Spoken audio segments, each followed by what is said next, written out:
The Pharaoh force is led by Lord Carver, bringer of most massive destruction, Esquire the Third. His battle group consists of 2 warhogs, 2 gun boars, and a razor boar. There are 2 units of Pharaoh's Brigand.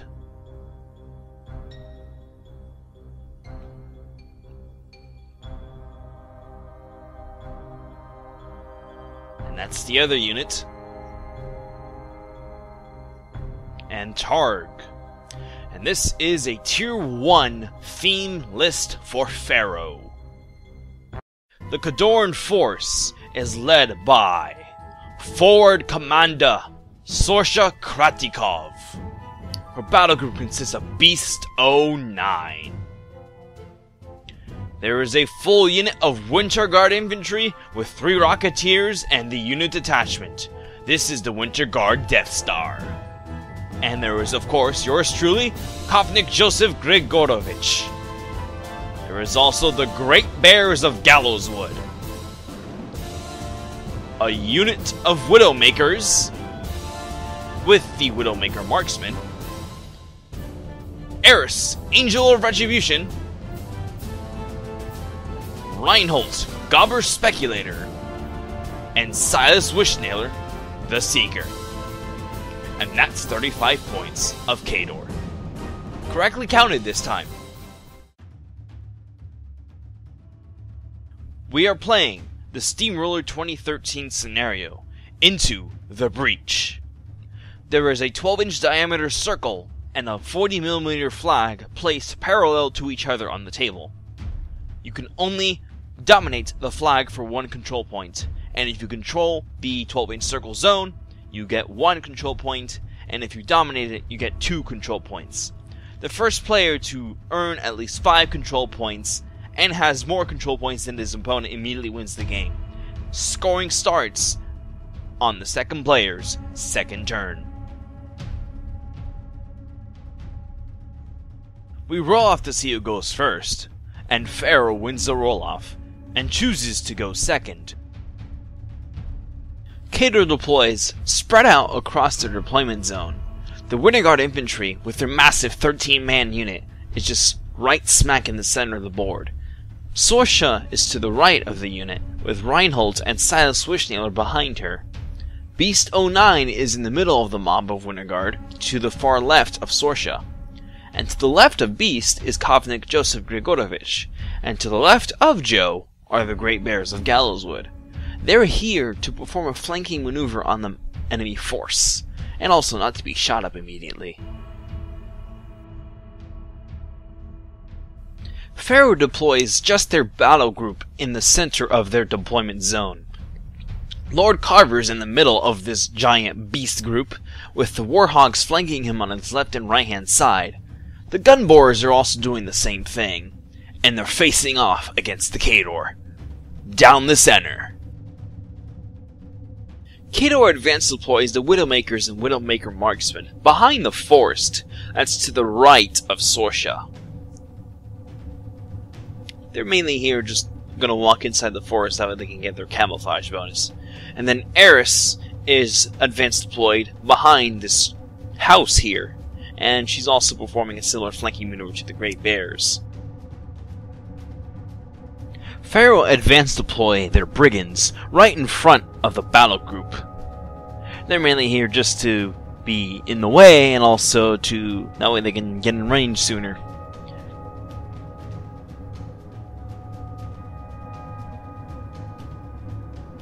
And here's the entire armies facing off against each other on the table, ready to do battle.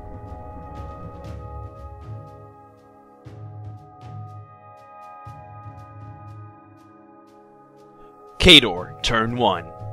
Sorscha gets all 6 of her focus and allocates none. Beast then activates and runs ahead for free. The Great Bears of Gallowswood activate and also run.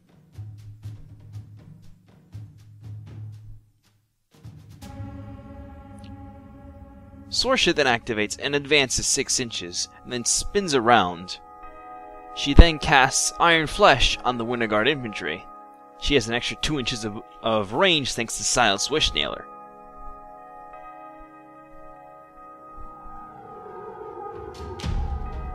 She then does this special action, Desperate Pace, on the Winterguard.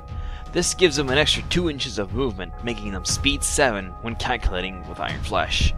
The Winterguard then activate and advance using a bob and weave order, giving them an extra 2 defense, making them the infamous Defense 17, which makes them become the true Winterguard Death Star. Hard to hit, and also have Fearless and Tough from Joe. Speaking of, Joe then activates, and he gives them exactly that, Fearless and Tough.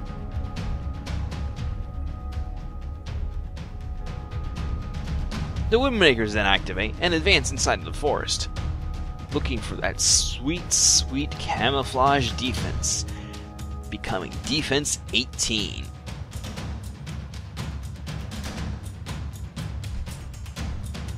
And then one of them tries to take a shot at a brigand, and he falls short, about 2 inches or so, yeah. Then the marksman activates and advances simply behind the forest. He doesn't really matter much about camouflage since he's got stealth. Then Eiryss activated and ran. Then Reinholdt activates and just simply walks up behind Sorscha. Sylys activates and just walks to the side of Sorscha. Pharaoh, turn 1. Carver gets all 6 of his fury. A unit of brigand activates and then does Heroic Call, and then advances. Heroic Call gives him Fearless and Tough.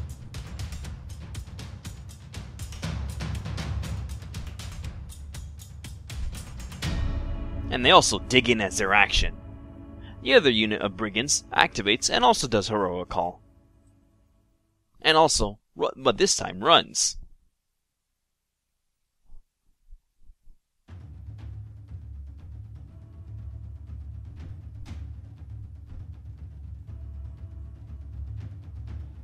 Carver then activates, and he casts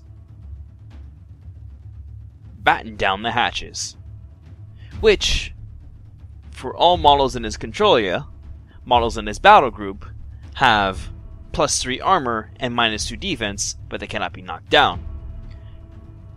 And then Carver then casts Mobility, which gives an extra +2 speed and Pathfinder for all models in his battle group. So the Warhog runs afoot thanks to Mobility.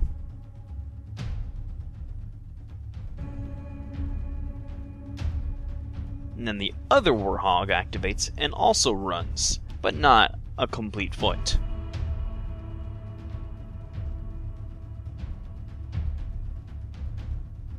A Gunborn then activates, the Razor Boar activates and runs a massive 16 inches. That's one fast little piggy.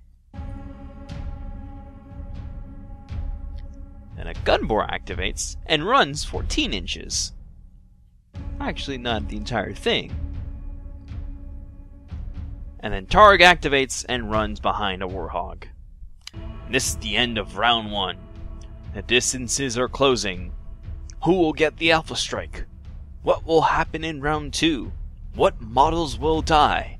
These questions and more will be answered at the start of Khador Turn 2. Sorscha gets all 6 of her focus and is able to upkeep Iron Flesh for free thanks to Sylys Wyshnalyrr. Eiryss then activates and advances around. She takes a shot at Lord Carver, and here I was doing this because I thought that Batten Down the Hatches was an upkeep spell. But it's not. So I just do a sniper point of damage to Carver after easily hitting him. Then Sorscha activates and advances. She then measures her control area to determine exactly what to do in regards to her feat. And then she casts Boundless Charge on Beast. She then casts Cyclone and advances an extra 6 inches immediately and does a Thresher attack. but also pops her feet. She then attacks the Razor Boar. Checks in range first, of course. She hits.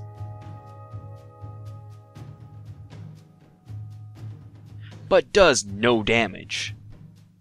Then Joe activates and advances. And then he does For the Motherland on the Winterguard, giving him boosted attack rolls. And then the Winterguard activate and do a bob and weave order.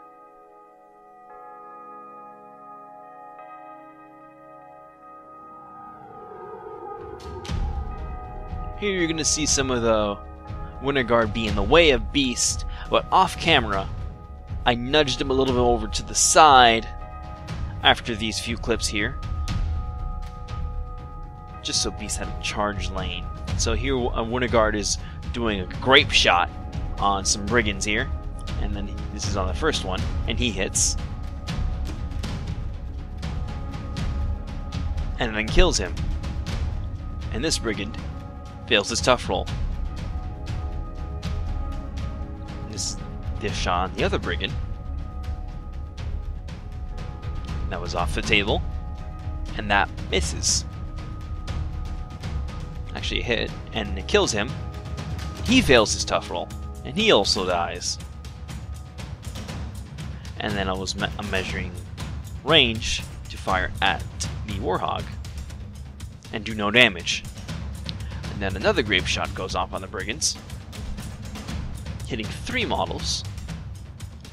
It's on this one, the first one here, which hits and kills. And he fails his tough roll.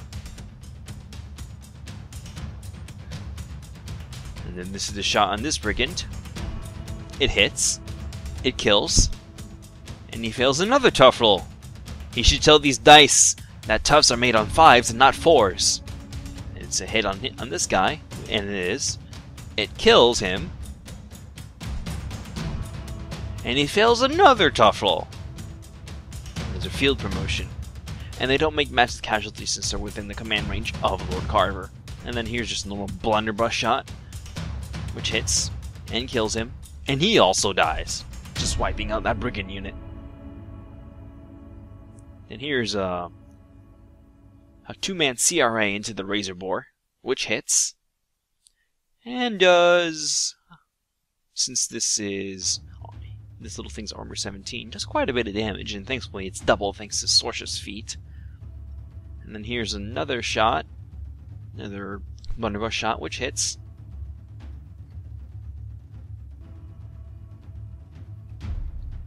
And does a few points of damage. Does only 2. Another blunderbuss shot at the Razor Boar. He's in range. And this misses. And also misses Sorscha barely, since she's defense 20 at this time. Actually hit her, but it does no damage. And then here's a rocket firing at the Warhog, which hits. I'm rolling dice -9 here. And does 2 massive points to the Warhog, since it's armor 21 right now under batten down the hatches.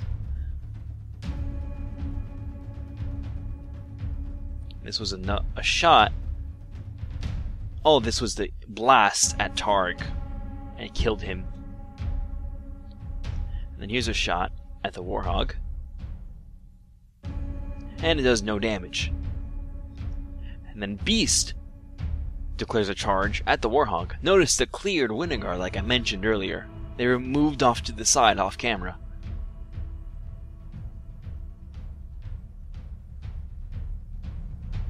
Thankfully he makes his charge, just barely. And then Beast does a Thresher attack. And this is on the Warhog, which hits. And does 10 points of damage.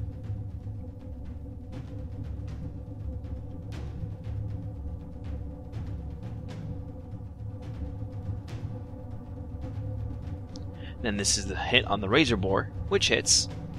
and just makes him go squish. And Carver reaves that fury. The Great Bears then activate, and they charge. They're charging this Warhog here. And the others have to just run since they won't be in melee range.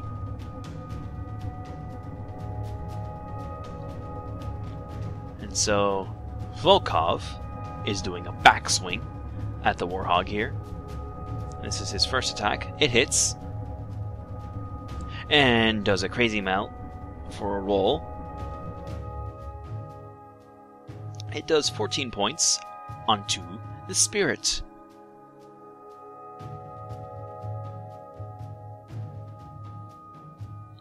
And then his second attack, that's off the table, barely hits, since it's defense 10, and this is die minus 9, and does quite a bit of a few points of damage here. Looks like 6, maybe? Actually, a lot more than that. And then this is Reinholdt just running to get in front of Sorscha. And this is Sylys also just running. The Widowmakers then activate, and they forfeit their movement to fire. So they can also be right nigh. The first guy missed. Then here another Widowmaker fires. Hits. There's a sniper point, and he fails his tough roll. There's a new trend being set here. How many failed tough rolls can you make? And he does a Swift Hunter move, thanks to being in the command range of the Marksman. And then another Widowmaker takes a fire at a Brigand. It hits. And this is actually it missed because of digging. Then the Marksman takes a shot at the same Brigand. And he also misses. Pharaoh, turn 2. Carver leeches all of the fury from his beasts.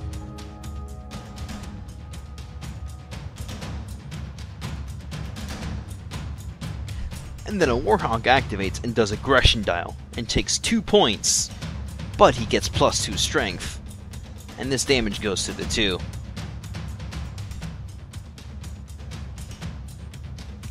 That same Warhog then walks up to Beast. He boosts the hit with Gore, hoping for a critical. And he gets a critical, knocking Beast down.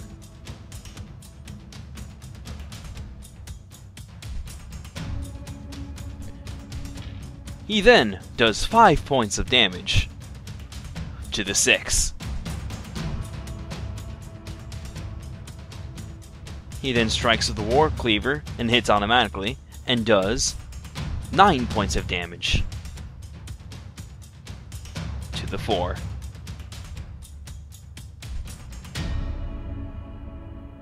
He strikes with another War Cleaver, automatically hits, and deals 4 damage to the 1. That's more than that. Okay. Might be my mental math here. And this strike doesn't do that much damage, which goes to the 5. And knocks out Icebreaker. And then the Warhog buys another attack. And does 6 damage to the 3, knocking out the entire column. But he's stationary now, because of the bond with Sorscha. The Gunboar then activates and just walks up to Beast. Wants to start punching him now. He then boosts a hit. Actually, that's boosting damage, since he's die minus 9, so he does 5 points of damage to the 3, which just destroys Beast. And he wants to take the Gunboar with him, but not today, little piggy, not today. Another Gunboar moves over to the side and makes a shot at Sorscha. He then boosts a hit, but he misses. It then deviates 3. That is 3 inches to the 3. So it goes ahead of Sorscha. and scatters on top of Reinholdt. He boosts the damage, and the little goblin just goes kapoof. Carver then activates and walks around the warhog.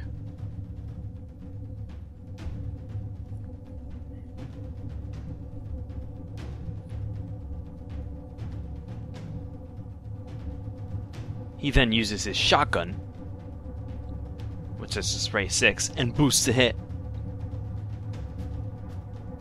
But he misses. He then casts and also pops his feet.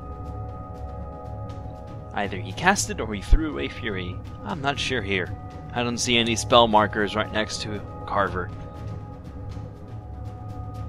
So these brigands have activated, and they just charge Sorscha.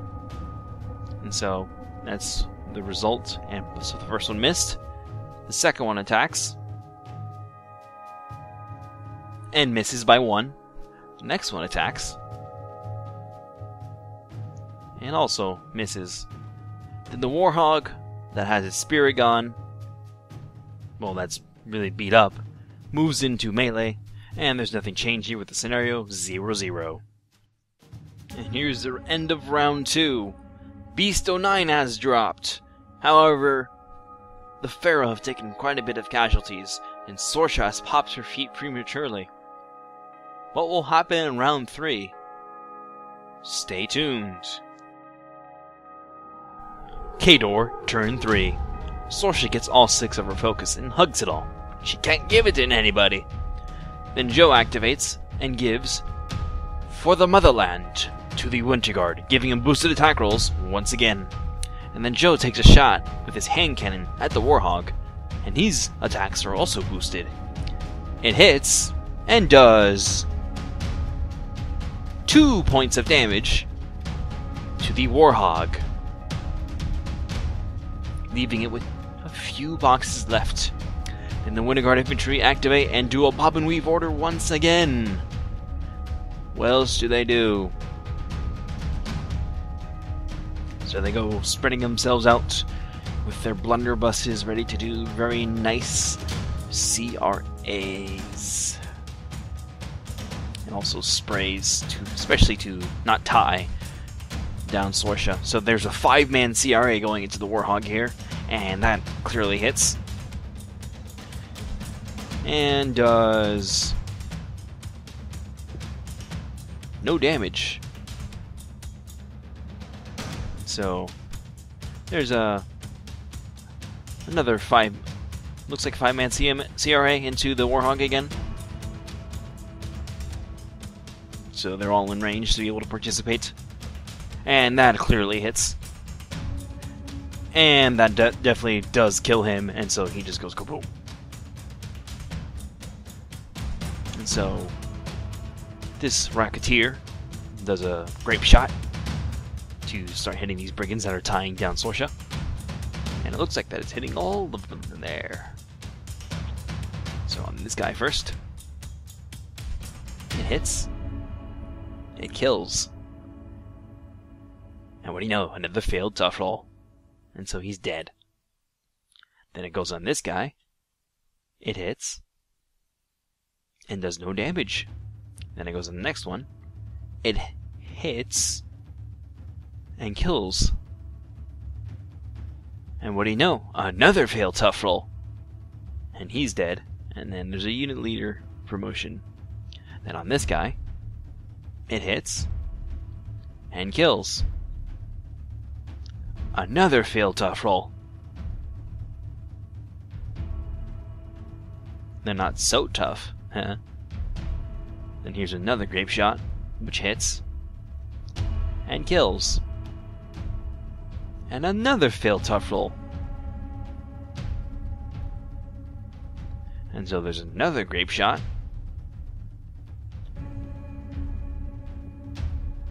So that hit. And kills. And what do you know? He made a tough roll. And so he's knocked down. And then the standard bearer takes a shot with his blunderbuss, hits, and kills. Oh wow, he made another tough roll. Let's ignore him, guys. And so the Widowmakers start firing at Carver, but miss. So Eiryss activates and takes a shot at the Warhog, and hits, and does a sniper point to his body, knocking it out. And then the Great Bears charge.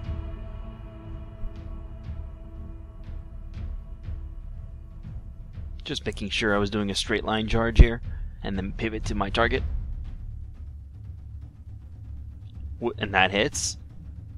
And that does a crazy amount of damage to the gun bore. Just calculating the amount of damage here. So it does 9 points, and I put it on his spirit, since the Great Bears, of course, had precise strike. Then his second attack, because he, of course, did backswing, and doesn't do as much damage. Does only 1 point. And so another Great Bear attacks, and this is on the Warhog, and does 5 points, and I put it on his spirit. And then the second attack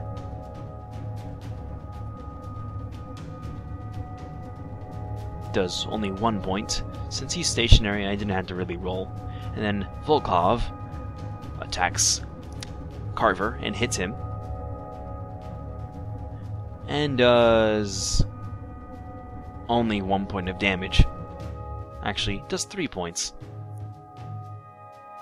And then the second attack hits and does no damage. The Widowmakers then activate.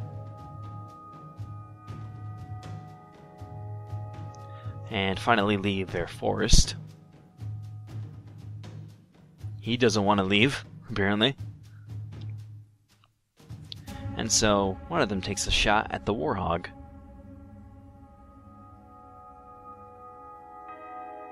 Hits, and does a sniper point of damage to his spirit.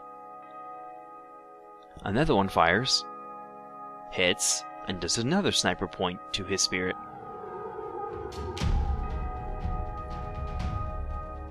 Another one fires, hits, and knocks out his spirit. And the Capitan fires at the unit leader that's knocked down, and hits, does their sniper point, and he finally dies. So much for the brigands. And does a swift turn move towards the flag, but I can only dominate this. Oh well.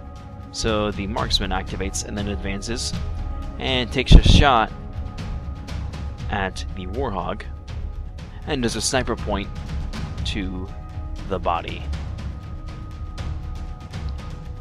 And then Sorscha activates and moves around, and just for the sake of it, does some quad iron shots, and hits the Warhog and does no damage.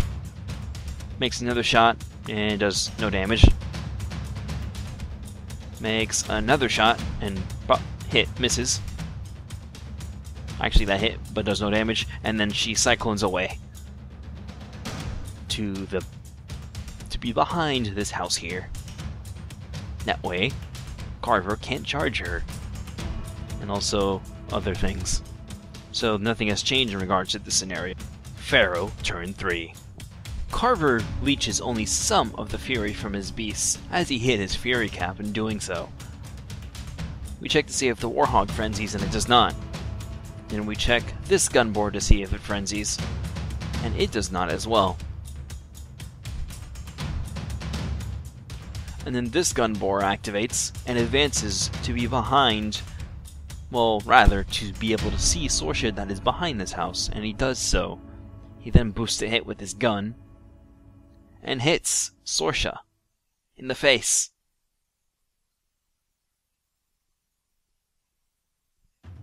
Then he boosts the damage, and does, that's a rather strong roll there, he does 10 damage to Sorscha. All of a sudden, things have changed with just that single attack. And then the Warhog activates and shakes the stationary from Beast, and attacks and kills Volkov. And he does not make his tough roll, dying in the process. And then the Warhog attacks Kolsk. He hits. Dies off the table. And it's off the table still. But Kolsk makes his tough roll. And then Carver activates and casts mobility.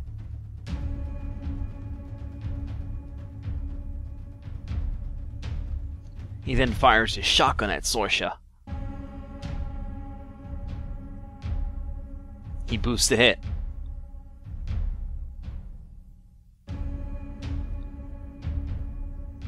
And he hits. But does no damage.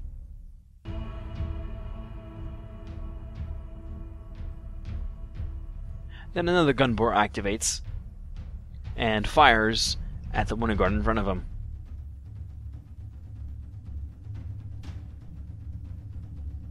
He misses, of course, and it deviates. And then it can hit this Rocketeer, and he stays alive. And then we check on this Winter Guard, and he's killed.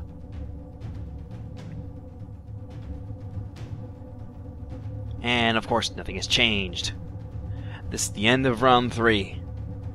Carver and Sorscha are staring at each other. The Pharaoh army has been reduced into almost nothing, but the Winter Guard stands strong. Khador, turn 4. Sorscha gets all 6 of her focus and hugs onto it, then drops Iron Flesh on the Winter Guard. Joe activates and advances, and does For the Motherland on the Winter Guard once again. He then takes a hand cannon shot at the Warhog.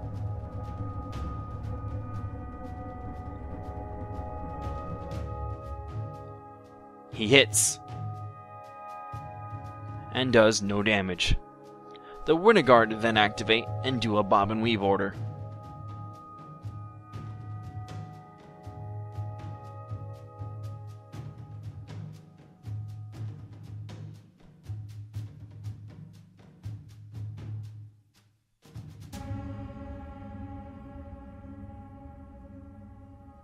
And then there's a 5-man CRA going into the Warhog. And they're all in range. It hits.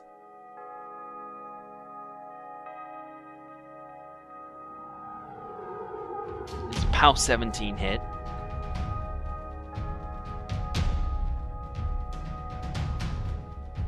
And does 3 damage. And kills the Warhog. And there's a 6-man CRA into the Gunbore.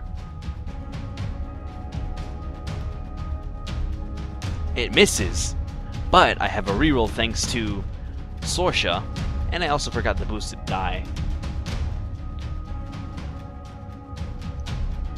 And that does 10 damage to the 1 of the Gunbore. Fortunately, for the Pharaoh, he's fresh. Then there's a 2-man CRA going into the Gunbore, which hits. And does 5 damage to the 5 of the Gunbore.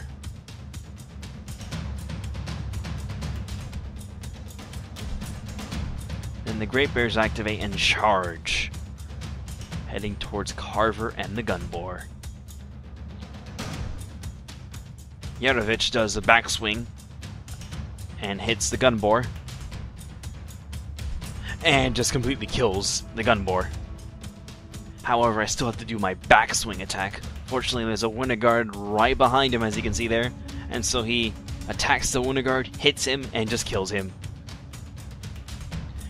And then this is Kolsk's attack. The first one missed, the second one hit, and does 8 damage to Carver, leaving him with only 3 points left. If the first one hit, he would have died. So then the Widowmakers activate and fire at Carver. They're all forfeiting movement to hit. The first one misses. And misses my own dude. The second one fires. Misses. And hits my own dude. Does a sniper point and Kulsk Tufts. I have to roll, unfortunately, for random, but I did not know this at the time. More like I forgot. Then I missed. And hit my own dude again. And do damage again. And he Tufts again. And then the Widowmaker Marksman activates and forfeits movement to fire at Carver. He missed. And misses my own dude. And then Eiryss activates and moves towards Carver. And then fires at him. And misses Carver by 1. And misses my own guy by 1. And then Sorscha activates and charges, moving exactly 3 inches toward Carver. And boosts a hit. She hits exactly. And kills Carver. And that's off the table. And he Tufts. And then Sorscha buys an extra attack, automatically hits. And does no damage. Buys an extra attack. And does no damage again.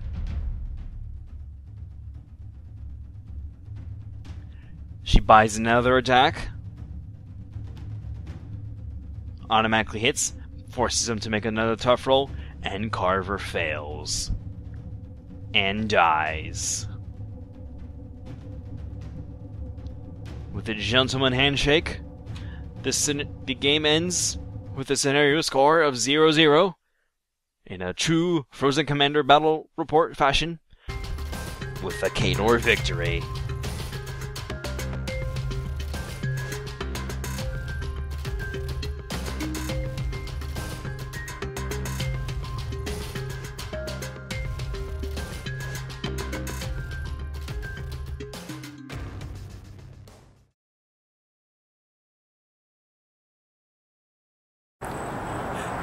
Talk about dice. Talk about dice. Kulsk making actually three tough rolls in the entire game. One from a Warhog to the face, and then 2 from snipers hitting him. Should have died so long ago. But he did it. He will. That's a great bear for you. And so, what was your MVP in this game? Carver? Of course it's Carver. If only the dice got to be with me, he would have made that last one, and when I popped eSorscha's feet, I was thinking you were going to just like, oh, I have a Warhog here. I'm gonna walk up to Sorscha, smash. I didn't want to get free striked because I knew the free strike would have crippled him. You would have been still in his melee range. Really? Yeah, I eyeballed it. It's like, oh yeah, you're still in his melee range. Uh-oh. I kind of considered when I shot at you with my shotgun for that first time, maybe I should have just moved closer to see if I would have gotten that 2-inch reach. Yeah. And I mean, man, those great bears did work. Things, god dang. Like, hey, I'm under feet, boom, and precise strike. Yeah, I like that. And if only my 4 brigands had better mat. Yeah. And the dice got to move. They didn't make a single tough roll in this game either. That's something. Like out of it was 10, you had 10 dudes, it right? was at least like 15 tough rolls I had to make, and I probably only passed 2 of them.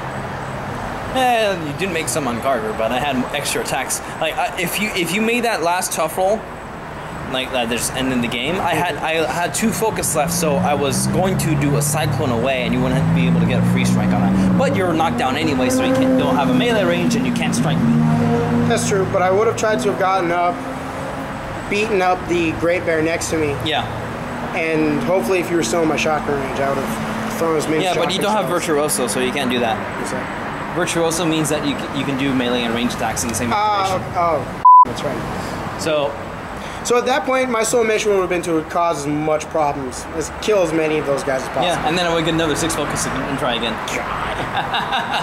That's the clear distinctions between War Machine and Hordes. I'm much better late game. He's much better early game. But once his beasts start dying, things really change. Like as you guys saw, how I started picking off the beast before I went on to Carver. It was to prevent him from transferring over that damage. And the last gunboard that was still alive was outside of his control area, so I was like, oh, well, just ignore that. He was trying to kill stuff. Yeah. He was doing his job. And his spirit was gone. I wouldn't have been able to transfer him to him anyway. Yes, you can. You can still transfer the spirit's gone? I think so. Yeah, the only thing that I do know is that you can't transfer when he has full fury. Yeah, I know that for sure. But leave a comment below if you can't transfer to a beast that has its spirit gun. As of right now, as of this recording, I think you can do so. And let's see, what was my MVP? Great Bears. Those Great Bears. Great Bears, clearly the Great Bears. And I'm guessing you didn't like seeing all 13 Winterguard as well. Huh? I actually didn't worry about them. Even though all those CRAs like. I really didn't. Really.